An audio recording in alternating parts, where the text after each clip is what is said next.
ഇതുപോലെ വളരെ ചെറുപ്രായത്തിൽ തന്നെ നിങ്ങളുടെ വീട്ടിലും ഉണ്ടാക്കിയ വെണ്ടയ്ക്ക ഇതുപോലെ നല്ല പോലെ കായ്ക്കും. അപ്പോൾ അത് എങ്ങനെ ചെയ്യുമെന്നാണ് ഇന്ന് നമ്മൾ പറയാനായിട്ട് പോകുന്നത്. ജയസ്നേച്ചറിന്റെ പുതിയൊരു വീഡിയോയിലേക്ക് എല്ലാവർക്കും സ്വാഗതം. നമുക്ക് സിമ്പിൾ ആയിട്ട് വീട്ടിലൊക്കെ തുടങ്ങാൻ പറ്റുന്ന ഒരു കൃഷിയാണ് വെണ്ടക്ക.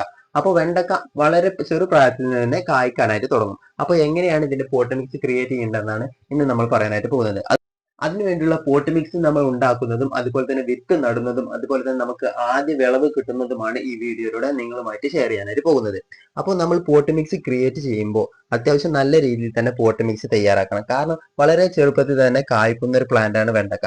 അപ്പോൾ നമ്മൾ അടിവളമായിട്ട് കോഴിവളം, ചൂട് കളഞ്ഞ കോഴിവളം, അതുപോലെ തന്നെ നമുക്ക് കുമ്മായമോ അല്ലെങ്കിൽ പച്ചക്കക്ക പൊടിയൊക്കെ തൂവിയിട്ട് നമ്മൾ ഒരാഴ്ച നന്നായിട്ട് വെക്കാനായിട്ട് ശ്രമിക്കുക. അതിനുശേഷം നമ്മൾ ഈ വിത്ത് നടുന്ന സമയത്ത് മുകളിൽ ചകിരി കമ്പോസ്റ്റ് വെച്ച് നടുകയാണെങ്കിൽ വിത്ത് പെട്ടെന്ന് തന്നെ ഒരു കേടും കൂടാതെ തന്നെ മുളച്ചു കിട്ടാനായിട്ട് ഈ ഒരു ചകിരി കമ്പോസ്റ്റ് സഹായിക്കും.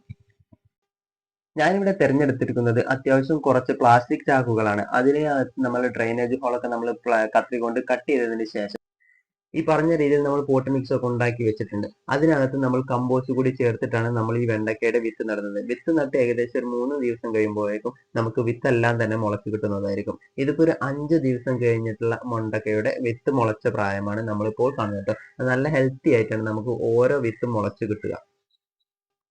ഈ ഒരു രീതിയിൽ നിങ്ങൾ പോട്ട് മിക്സും അതുപോലെ തന്നെ ചകിരി കമ്പോസ്റ്റ് വെച്ചിട്ട് വിത്തൊക്കെ നടുകയാണെങ്കിൽ അത്യാവശ്യം നല്ല ഹെൽത്തി ആയിട്ട് നിങ്ങൾക്ക് പ്ലാന്റ് വളർന്നു കിട്ടുകയും ചെയ്യും. നല്ല ചെറുപ്രായത്തിൽ തന്നെ നമുക്ക് വെണ്ടക്ക വിളവെടുക്കാനായിട്ട് പറ്റുകയൊക്കെ ചെയ്യും ട്ടോ.